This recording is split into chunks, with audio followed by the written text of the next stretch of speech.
Assalamualaikum warahmatullahi wabarakatuh. Perkenalkan, saya Lisa Angelia dan teman saya Herliana. Kami dari PIAUD 1 2018 akan menjelaskan materi yang berjudul Parenting Islami dan Kedudukan Anak dalam Islam. Baiklah, langsung saja. Materi yang pertama akan dijelaskan oleh teman saya. Baiklah, di sini saya Herliana akan menjelaskan materi tentang parenting Islam. Apa itu parenting Islam? Jadi, parenting Islam adalah dua kata yang berasal dari bahasa Inggris, yaitu Islamic, merupakan kata sifat bagi parenting. Islamic parenting dalam bahasa Indonesia diterjemahkan dengan parenting Islam. Kata parenting mempunyai kata dasar parent yang dalam bahasa Inggris, yaitu berarti orang tua. Penggunaan kata parenting untuk aktivitas-aktivitas orang tua di sini memang belum ada kata yang tepat yang sepadan dalam bahasa Indonesia. Sedangkan kata Islamik jika dilihat dari pengertian secara harfiah, kata Islam yang artinya damai, selamat, tunduk, dan bersih. Kata Islami itu terdiri dari 3 huruf, yaitu sin, lam, min, yang bermakna dasar selamat. Yang selanjutnya yaitu metode pola asuh Islam parenting Islam, yaitu 1.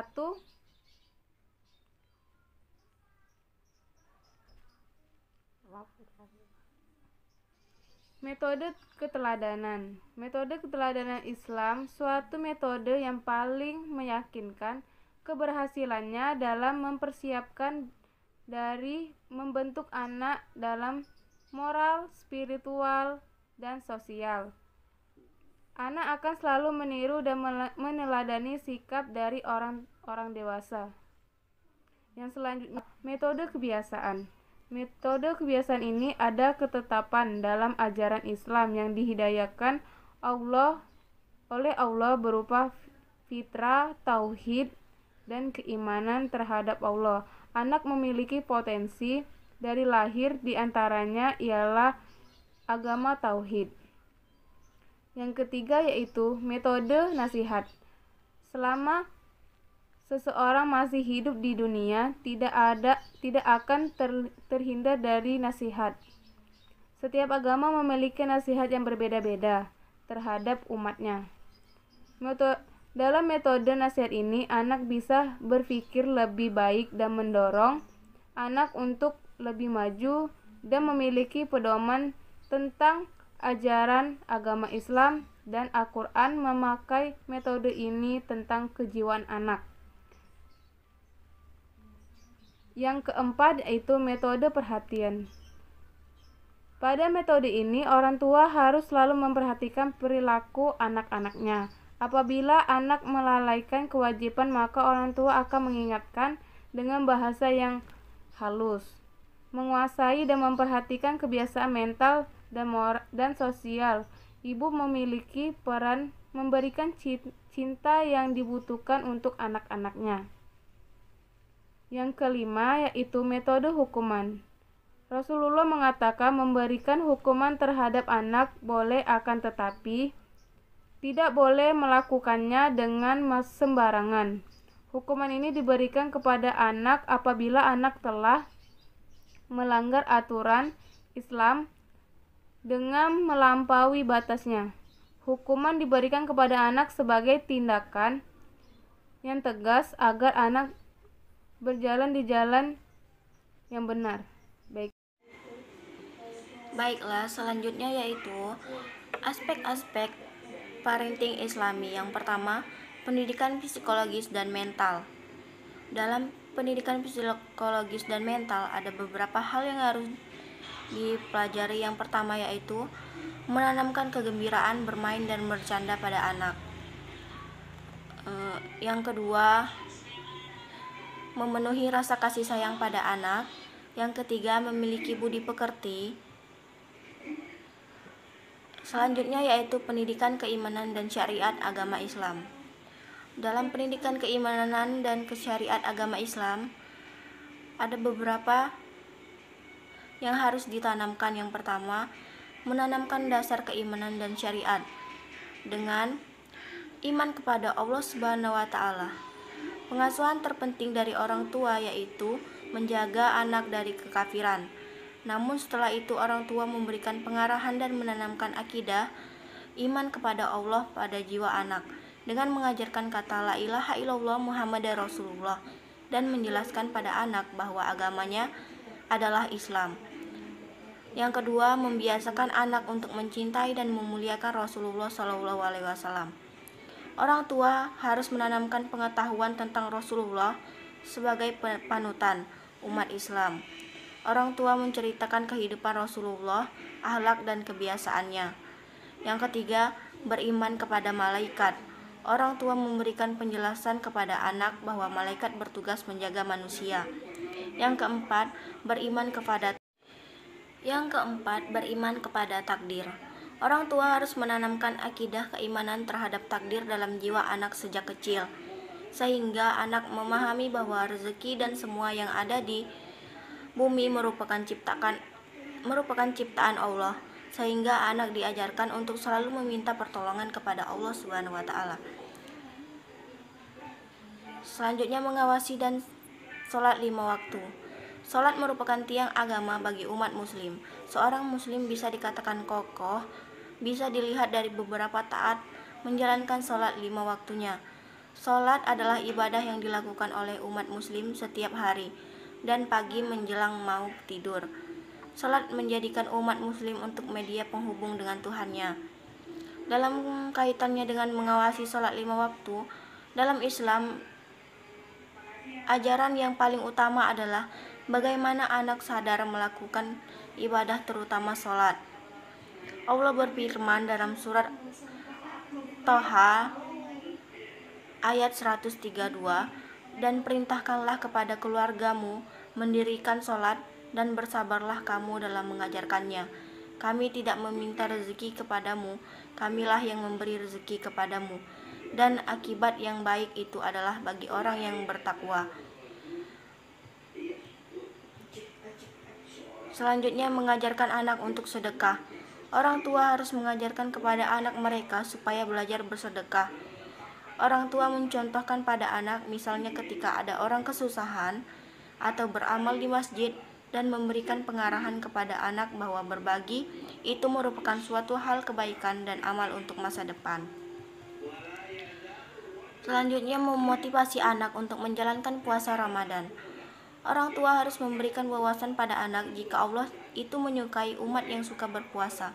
Orang tua membuat kesepakatan terlebih dahulu kepada anak, dimulai dari puasa zuhur, kemudian diteruskan sampai maghrib. Dalam hal itu, orang tua harus pintar dan mengalihkan perhatian supaya anak mampu berpuasa sampai penuh. Dan yang terakhir, selanjutnya, menjadikan anak gemar membaca Al-Quran. Al-Quran merupakan kalam Allah yang luar biasa dan kitab suci agama Islam. Al-Quran merupakan pedoman bagi umat muslim karena isi Al-Quran yang mencakup segala hal. Dan yang terakhir, menjadikan anak gemar berzikir. Berzikir bisa dilakukan sewaktu-waktu.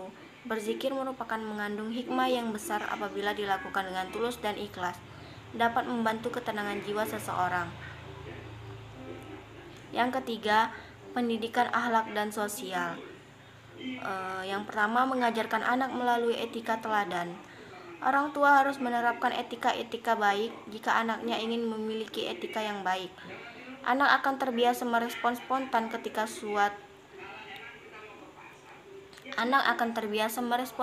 ketika sudah terbiasa menerapkan etika-etika tersebut. Dapat diambil contohnya yaitu ketika kita duduk ada orang yang lebih tua, kita mempersilahkan tempat duduk tersebut, berkata jujur, tidak menggunjing orang, dan memaafkan kesalahan orang lain. Yang kedua, menanamkan anak untuk menjauhi sifat iri dan dengki. Bersihnya hati dan sifat iri dan dengki dapat merealisasikan keseimbangan jiwa manusia. membiasakannya mencintai kebaikan bagi masyarakat. Nabi Shallallahu Alaihi Wasallam menyeru seseorang anak yang sedang tumbuh untuk selalu membersihkan kotoran jiwanya siang malam, memaafkan orang yang menyakitinya dan mengosongkan hati dari bisikan setan. Yang ketiga, menanamkan anak memiliki adab. Adab adalah melakukan sesuatu yang terpuji, baik perkataan maupun perbuatan atau berakhlak mulia. Pentingnya penanaman adab dalam diri anak terlihat jelas ketika Rasulullah SAW memberikan perhatian terbesar pada akhlak dan membentuk anak.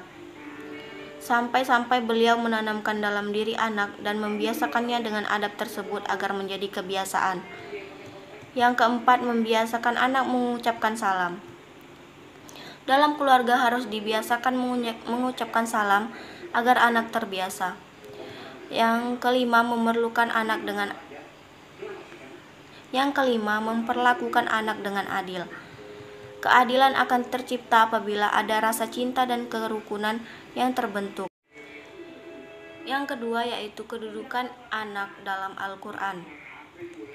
Islam memandang anak sebagai karunia yang mahal harganya. Karunia dari Allah Subhanahu wa Ta'ala yang mahal itu harus dijaga dan dilindungi oleh orang-orang di sekitarnya pada umumnya.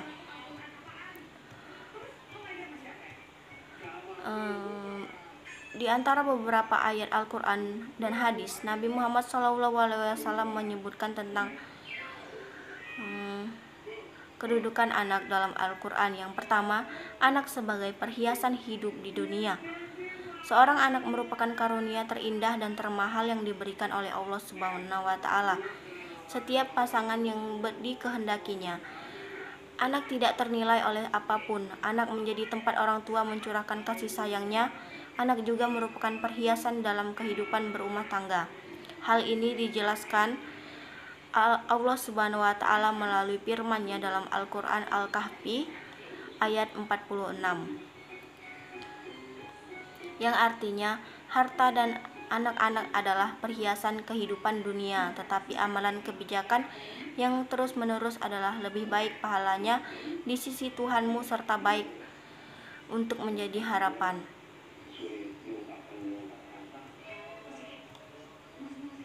Yang kedua, anak sebagai penyejuk hati.